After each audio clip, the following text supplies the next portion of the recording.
மச்சான் அந்த மேம் வேற வந்துட்டாங்க, சும்மா டென்ஷன் பண்ணுவாங்க பாரு இப்போ. Silence please.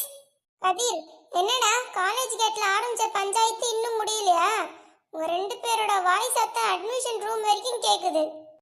இல்லை மேம், மனிதன் ரொம்ப எமோஷனல் ஆயிட்டான்.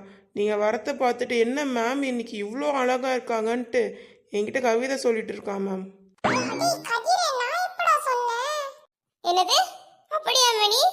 கதிர் சொன்னது நிஜம்னா எங்க ஒரு 4 வரி சொல்லு பாப்போம். அப்படியே ஒரு இன்டர்னல் மார்க் போட்டுடலாம் உனக்கு. அது வந்து மேம், சித்ரா மேம் வராங்க, அரியரை தராங்க, காலேஜ் ஆகிறது, ஏன் வயிறு எரியுது.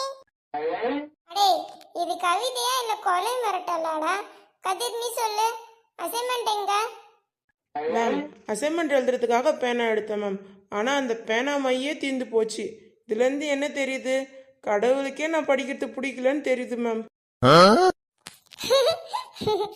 மேம், இவன் அசைன்மெண்ட் எழுதாம நேத்து நைட்டு ஃபுல்லா கேம் விளையாடிட்டு இருந்தான் மேம். இவனை எல்லாம் இப்படி விடாதீங்க மேம். நிலா, நீ சொல்லவே வேணாம். கதிர், நிலாவுக்கு முன்னாடி நீயும் மணியும் இந்த கிளாஸை 10 தடவை சுத்தி வாங்க. அதுவும் நாங்கள் இனிமேல் அரிய வைக்கவே மாட்டோம்னு கத்திட்டு வரணும். மேம், 10 தடவை சுற்றினா டயர்ட் ஆகிடுவோம் மேம். 5 தடவை இப்போ சுற்றுறோம், மீதி 5 தடவை அடுத்த செமஸ்டர் அரியர் மாதிரி சேர்த்து சுற்றிடுவோம் மேம். நக்கலா உனக்கு? முதல்ல கிளம்புங்கடா வெளியே.